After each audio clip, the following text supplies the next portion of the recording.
बच्चों, मैं अर्चना सिंह। हम हिंदी में पढ़ रहे थे सरदार पूर्ण सिंह जी के द्वारा लिखे गए निबंध आचरण की सभ्यता। जहाँ तक हमने पढ़ा है उसके आगे आज हम पढ़ेंगे। क्या कहते हैं लेखक?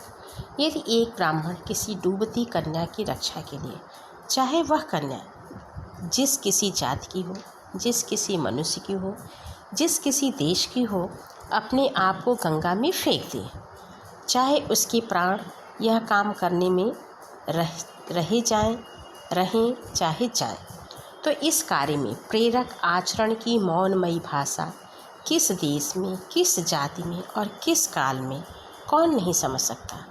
प्रेम का आचरण, दया का आचरण, क्या पशु क्या मनुष्य, जगत के सभी चराचर आप ही आप समझ लेते हैं।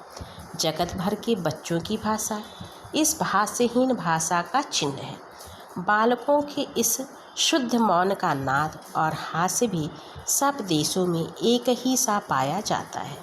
लेखक क्या कहते हैं? यह जो आचरण है, यह जो दया है, इसे समझने के लिए किसी चीज़ की आवश्यकता नहीं पड़ती, चाहे वह जिस देश में हो, जिस समय हो, हमेशा इसे पहचाना जा सकता है। जैसे यदि कोई ब्राह्मण की कन्या डूब रही है, यदि कोई ब्राह्मण किसी डूबती हुई कन्या की रक्षा के लिए अब पानी में कूद जाए और यह न देखे कि वह किस जाति, उस समय वह यह नहीं देखता कि वह किस जाति की है, किस धर्म की है, किस देश की है, केवल उसका एकमात्र उद्देश्य क्या है? उसके प्राणों की रक्षा। तो इस समय जो वह प्राणों की रक्षा कर रहा है, तो क्या उस रक्षा को समझने में कोई देर कर सकता है? नहीं। तो यह जो आचरण है, यह जो दया का आचरण है, मनुष्य क्या पशु भी इसे अपने आप समझ जाते हैं। जैसे आप जानवर, अगर कोई पालतू जानवर घर में पाले हैं तो आपके प्रेम की भाषा को भी समझ जाता है, और यदि आप क्रोध में हैं तो भी वह समझ जाता है। तो ही लेखक कह रहे हैं कि मनुष्य क्या पशु भी प्रेम के आचरण को, इस दया के आचरण को अपने आप समझ लेते हैं। और जो छोटे छोटे बच्चे जो संसार में हैं, जो बोल नहीं सकते, उनके प्रेम को, उनके दया को, उनकी तोतली बातों को हर जगह हम अपने आप समझ लेते हैं। उनके शुद्ध मौन को, उनके प्रेम को, उनके हास्य को हर देश में एक ही तरह से पाया जाता है, उसमें उनकी कोई भाषा नहीं होती। मनुष्य का जीवन इतना विशाल है कि उसके आचरण को रूप देने के लिए नाना प्रकार के ऊंच नीच और भले बुरे विचार, अमीरी और गरीबी, उन्नति और अवनति इत्यादि सहायता पहुँचाते हैं। पवित्र अपवित्रता उतनी ही बलवती है जितनी की पवित्र पवित्रता। लेखक क्या कहते हैं? हमारा जीवन बहुत लंबा है और इस लंबे जीवन में आचरण को बनाने के लिए अनेक प्रकार की चीज़ें इसमें सहयोग देती हैं। चाहे वह मनुष्य का भला बुरा विचार हो, अमीरी हो, गरीबी हो, उसकी उन्नति हो रही हो, उसका विकास अवरुद्ध हो रहा, इन सब से मिल करके वह आचरण बनता है। और क्या कहते हैं? पवित्र अपवित्रता उतनी ही बलवती है जितनी की पवित्र पवित्रता। अगर पवित्रता के साथ कोई पवित्र काम किया जाए तो उसका भी बल उतना ही महत्व है जितना पवित्रता के साथ, निष्ठा के साथ किसी गलत काम को भी हम कर रहे हैं, अपवित्रता को भी कर रहे हैं। जो कुछ जगत में हो रहा है वह केवल आचरण के विकास के अर्थ हो रहा है। अंतरात्मा वही काम करती है जो बाह्य पदार्थों के संयोग का प्रतिबिंब होता है, जिनको हम पवित्रता कहते हैं। लेखक क्या कहते हैं कि हमारी जो अंतरात्मा है, हमारे जो अंतर मन की आवाज़ है, वह उसी कार्य को करने के लिए हमें प्रेरित करती है जो उस समय के समाज के द्वारा, उस समय की परिस्थितियों के द्वारा स्वीकार होता है, और जिसे हम क्या कहते हैं? पवित्रता कहते हैं। क्या पता है किन किन कूपों से निकलकर अब उदय को प्राप्त हुए हैं, जिनको हम धर्मात्मा कहते हैं। क्या पता किन किन अधर्मों को करके वे धर्म ज्ञान को पा सके हैं, जिनको हम सभ्य कहते हैं, और जो अपने जीवन में पवित्रता को ही सब कुछ समझते हैं। क्या पता है वे कुछ काल पूर्व बुरी और अधर्म पवित्रता में लिप्त रहे। लेखक क्या कहते हैं कि समय और परिस्थिति के अनुसार हर चीज़ें बनती हैं। जो आज धर्म का उपदेश देने वाले हैं, जिन्हें हम धर्मात्मा करते हैं, इसके पूर्व वे क्या रहे हैं इसके बारे में हमें कोई जानकारी नहीं होती है। हो सकता है इसके पहले वे बहुत से अधर्म के काम करते हों, जिन लोगों को आज हम सभ्य कहते हैं, जिनके आचरण से हम सीख लेते हैं, अपने जीवन की पवित्रता कोई सब कुछ समझते हैं। इसके पहले वह कितने अधर्म में लगे हुए हैं, कितने बुरे कार्यों को करते रहे होंगे, यह हम नहीं जानते। अपने जन्म जन्मांतरों के संस्कारों से भरी हुई अंधकारमय कोठरी से निकलकर ज्योति और स्वच्छ वायु से परिपूर्ण खुले हुए देश में जब तक अपना आचरण अपने नेत्र न खोल चुका हो, तब तक धर्म की गूढ़ तह को कैसे समझ में आ सकते हैं। लेखक क्या कहते हैं?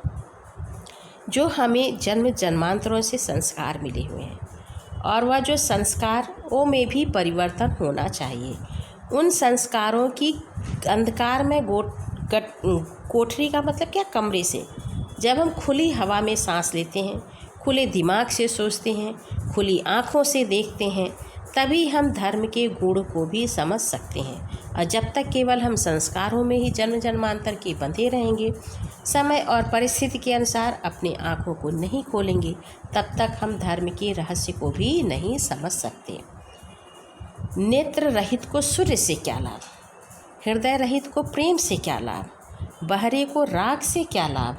कविता, साहित्य, पीर, पैगंबर, गुरु, आचार्य, ऋषि आदि के उपदेशों से लाभ उठाने का यदि आत्मा में बल नहीं, तो उनका क्या लाभ। और लेखक यहाँ उदाहरण दे रहे हैं कि जैसे किसी व्यक्ति की आंखें नहीं हैं, तो उस व्यक्ति के लिए सूर्य का उदय हो रहा है या सूर्य का अस्त हो रहा है, यानी उसको प्रकाश और अंधकार में कोई अंतर ही नहीं, क्योंकि उसकी आंखें ही नहीं, तो उसके लिए सूर्य का कोई महत्व नहीं है।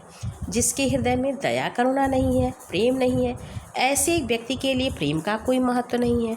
अगर कोई बहरा व्यक्ति हो, उसके सामने कोई बैठ कर के बहुत अच्छी तरह से संगीत की राग को आलाप रहा हो, तो उस राग का उस बहरे व्यक्ति के लिए भी कोई महत्व नहीं है।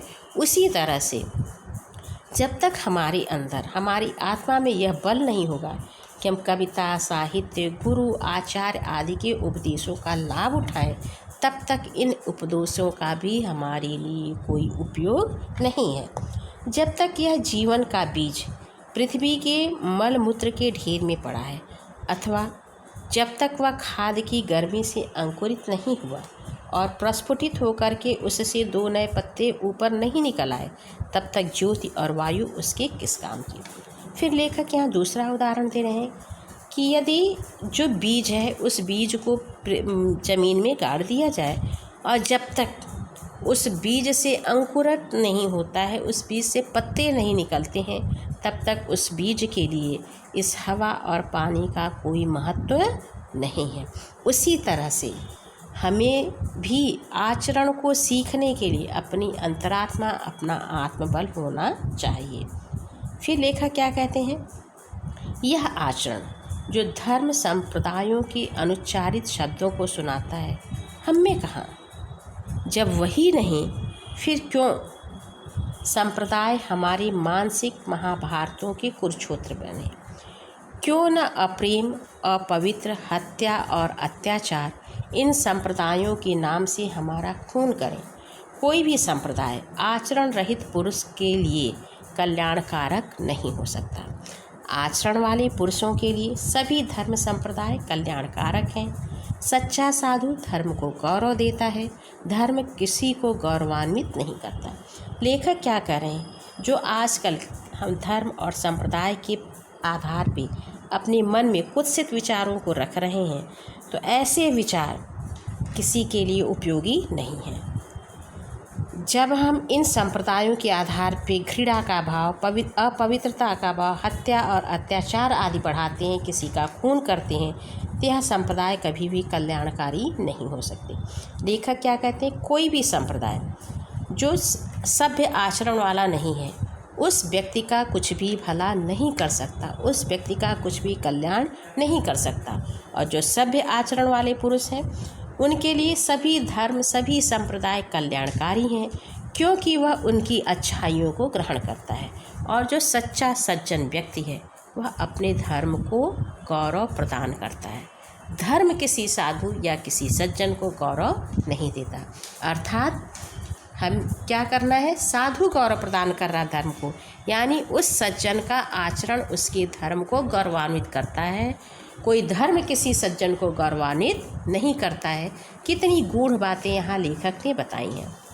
लेखक क्या कहते हैं? आचरण का विकास जीवन का परम उद्देश्य है।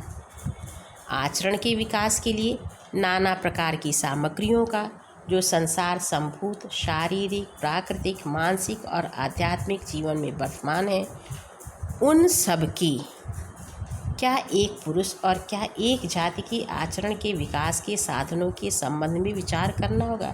लेखक क्या कहते हैं कि हमारे जो जीवन है उस जीवन का परम उद्देश्य होना चाहिए आचरण का विकास। और आचरण के विकास के लिए हमें विभिन्न प्रकार की सामग्रियों को अपने उपयोग में लाना चाहिए और इस तरह से जो साधन जुटाने हैं आचरण के विकास के लिए उन पर हमें विचार करना होगा। आचरण के विकास के लिए जितने कर्म हैं उन सबको आचरण के संगठनकर्ता धर्म के अंग मानना पड़ेगा। फिर लेखक क्या कहते हैं, आचरण के विकास के लिए जो भी कार्य किए जाने हैं उन सभी कार्यों को हमें धर्म का एक प्रमुख अंग स्वीकार करना होगा, धर्म के प्रमुख अंग के रूप में मानना होगा। चाहे कोई कितना ही बड़ा महात्मा क्यों न हो, वह निश्चयपूर्वक यह नहीं कह सकता कि यूँ ही करो और किसी तरह नहीं। आचरण की सभ्यता की प्राप्ति के लिए वह सबको एक पथ नहीं बता सकता। लेखक क्या कहते हैं कि कोई भी बड़ा महात्मा हो वह सबके लिए आचरण के विकास के लिए एक ही रास्ता नहीं बतला सकता। हर व्यक्ति के आचरण के विकास के रास्ते तरीके अलग अलग हो सकते हैं। आचरणशील महात्मा स्वयं भी किसी अन्य की बनाई हुई सड़क से नहीं आया, उसने अपनी सड़क स्वयं ही बनाई थी। इसी से उसके बनाए हुए रास्ते पे चल करके हम भी अपने आचरण को आदर्श के ढांचे में नहीं डाल सकते। हमें अपना रास्ता अपने जीवन की कुदाली की एक एक चोट से रात दिन बनाना पड़ेगा और उसी पर चलना भी पड़ेगा।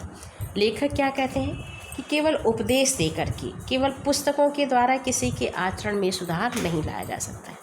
समय और परिस्थिति के अनुसार हमारा आचरण बनता है। जो भी महात्मा हुआ है वह अपने आप अपने आचरण को बनाया, अपना रास्ता उसने स्वयं चुना। उसी तरह से हमें भी अपना रास्ता अपने आप बनाना होगा, अपने आचरण का विकास अपने आप करना होगा। हर किसी को अपने देश कालानुसार राम प्राप्ति के लिए अपनी नैया आप ही बनानी पड़ेगी और आप ही चलानी भी पड़ेगी, क्योंकि समय और परिस्थितियों के अनुसार बहुत सी चीज़ें बदलती रहती हैं। इसलिए अपने जीवन के विकास के लिए, अपने आचरण के विकास के लिए हमें स्वयं ही अपना रास्ता बनाना पड़ेगा। हाँ, यह है कि उसे धर्म से जोड़ना होगा। इस आपने भारतवर्षोन्नति कैसी हो सकती इस निबंध में भी पढ़ा होगा कि भारतेंद्र जी क्या कहते हैं कि जो भी हमारा धर्म है वह वैज्ञानिक है, वह हमारे विकास के लिए आवश्यक है, इसलिए उसे धर्म से जोड़ा गया, क्योंकि धर्म से जोड़ देने पर हम उन बातों को मानते हैं। उदाहरण लेखक ने क्या दिया, दीपावली के पर्व का दिया, जिसमें सफाई की जाती है, घरों की रंगाई पुताई की जाती है, दिए जलाए जाते हैं। तो इन सब के पीछे एकमात्र क्या उद्देश्य है, हमारे समाज का विकास। उस समय जो वर्षा ऋतु खत्म होती है तो जो विकार आया है, कीड़े पतंगे हैं जो थोड़े बहुत बच गए वो दीपक में जल करके नष्ट हो जाएं। पहले कच्चे मिट्टी के घर होते थे, तो बारिश के कारण जो मिट्टी उखड़ गई है उन सबको अच्छी तरह से लिपाई पुताई कर देना। तो वही यहाँ पे भी लेखक कहते हैं कि हमें आचरण के विकास के लिए जो चीज़ें हैं उन्हें धर्म के अंग के रूप में मानना पड़ेगा। इसके आगे हम कल पढ़ेंगे।